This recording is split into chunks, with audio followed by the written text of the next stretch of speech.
everyone. First, we'd just like you all to know who your presenters are going to be tonight, talking about partnership in service learning. My name is Morgan Miller. I'm a member of the NYLC Youth Advisory Council, and I am from Michigan, but I live in Missouri right now. Hello all.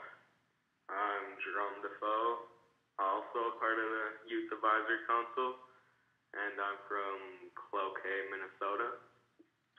Hi guys, I'm Haley Holiday. I'm also a part of the Youth Advisory Council, and I'm from Houston, Texas.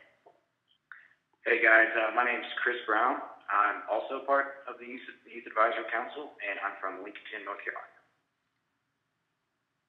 Yeah, so our goals for today are kind of to talk about what partnership is and what the benefits of a partnership are, as well as how you would approach a potential partner, and then finally, when you are involved in that partnership with your service learning, how do you incorporate that partner in what you're doing?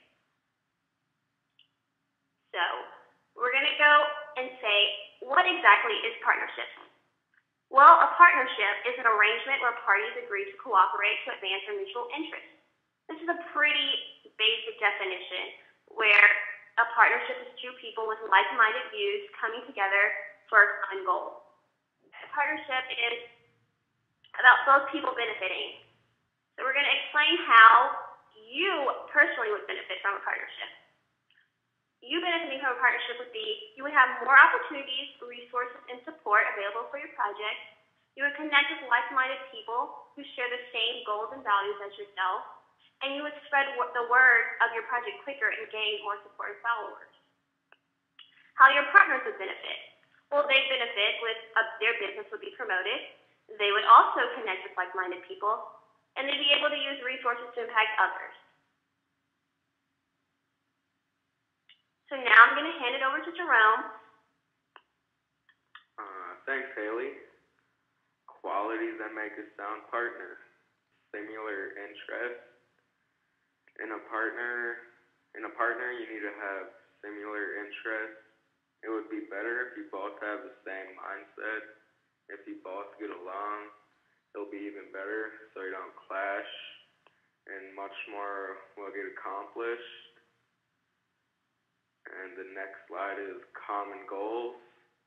It'll be better picking someone who has the same goals as yourself. If both of you have the same goals, you can get things done much faster, and you both can enjoy doing what you love while working to accomplish the same thing. The next slide is mutually beneficial. It'll help out a lot if you both benefit from each other. Your partner might be able to help you accomplish more than you can do alone. Your partner could have more connections than you, so maybe they could spread the word about your project or get more funding if you really needed it. Or simply, they could help you out and you could help them. And next up is Chris. All right, thanks, Jerome. Now that you know the definition of a partnership, the purpose of a partnership, and some of the qualities that make a sound partnership or sound partner, now I'm going to go over how to approach partnership. And there are really just two things to remember here. The first thing to remember is just be prepared. After you've figured out some potential partners, it's important to have a rough outline of what you plan on saying when approaching them about the partnership. When you're preparing a rough outline, you need to think of things to say. So ask yourself things like, who are you? So what organization do you come from or represent? What's your mission? What do you want to accomplish with your project? What's your overall goal, basically, with your project? What's your action plan? What are the details of your service planning project? How long will it take? Everything they need to know about your service planning project. And also, why is their partnership important to your project? So what do they have that you need? Why is the thing you need important to the success of your project? You need to stress how crucial their, if it's necessary, just how crucial their support to your project is for the success of it. Okay, the next slide, and the next and pretty much final thing really is just be persuasive. So say what you can to convince your potential partner that partnering with you will also benefit them. So you need to let them know things like why your organizations will make good partners. So let them know why you think their organization and yours can help each other out. Also, let them know how they'll benefit from the partnership. Like Haley mentioned earlier, businesses benefit just as you do making a partnership. It can promote their business, help them make connections, etc. In every partnership, there's an equal give and take. Partnerships are formed when an organization needs something another has and vice versa. This is why it's very important to let your potential partner know what you can give to them in return for what you're asking them to give to you. And this also kind of ties in my last point, which is let them know how you plan on incorporating them into your project. So here's where you just give them specifics. Let them know where they come into play in your project and what their contribution is specifically going towards.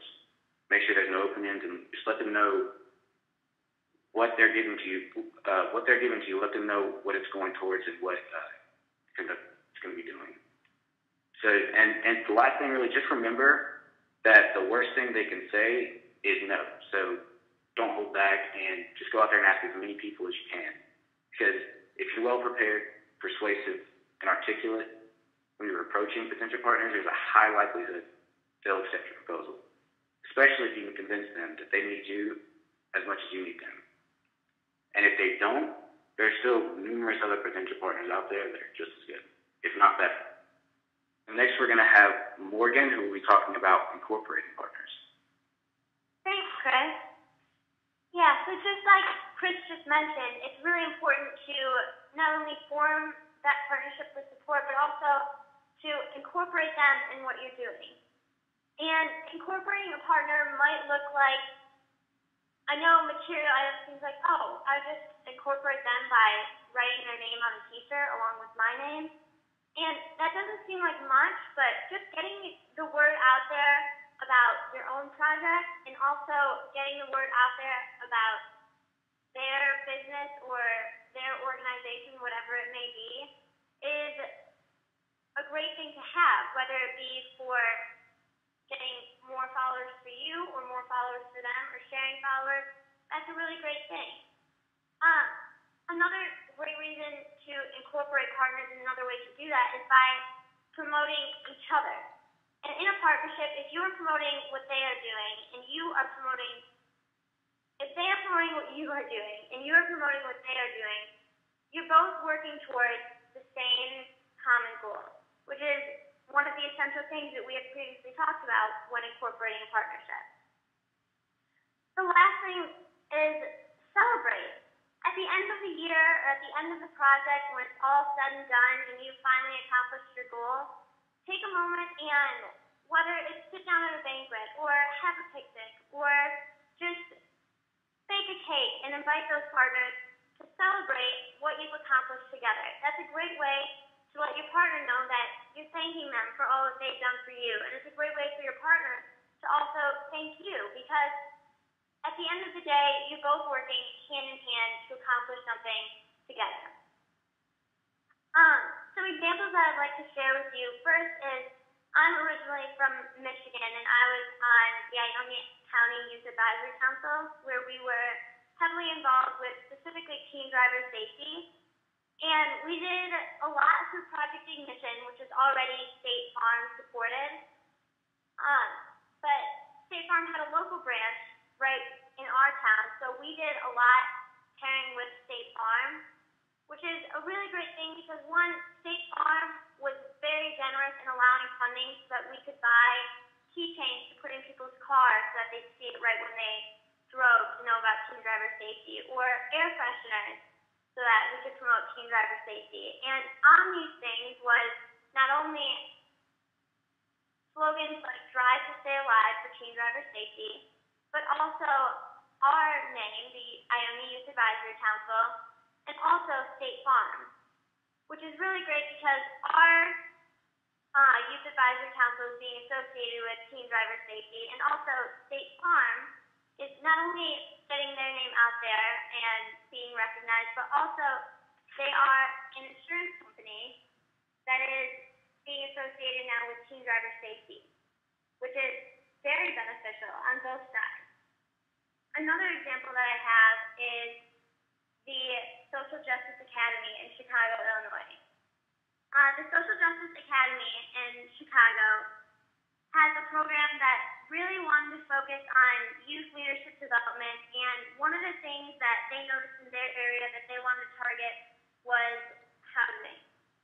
And it was not only housing as in neighborhoods and focusing on neighborhood safety, but also just focusing on a way to create more affordable housing so that everyone had a place they could call home. And when trying to build this up and start their project, their service learning project within the neighborhood, they became partners with an organization called the Logan Square Neighborhood Association. And what was really great about that was the Logan Square Neighborhood Association had some of the same goals that the Social Justice Academy did. They found out that their interests were almost identical.